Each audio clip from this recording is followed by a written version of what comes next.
দেখুন বন্ধুরা, আজকের আমি তরমুজ নিয়ে আইসক্রিম বানাবো। খুব সহজ পদ্ধতি, মানে খুব খুব কম সময়ের মধ্যে এত সুন্দর তরমুজ আইসক্রিম বানাবো। দেখে নেবেন, খেতেও খুব সুন্দর হবে।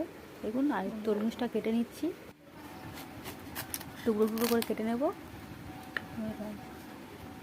টুকরো টুকরো করে কাটলে ওটা সাদা অংশটা বাদ দিয়ে লাল অংশটা কাটতে সুবিধা হবে।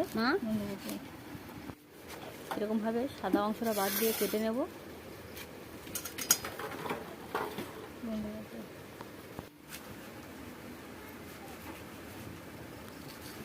এরকম করে সব কটা কেটে নেব। নিয়ে সবগুলো কাটা হয়ে গেছে। এবারে দানাগুলো অল্প অল্প দিয়ে একটু একটু করে সব বের করে নেব।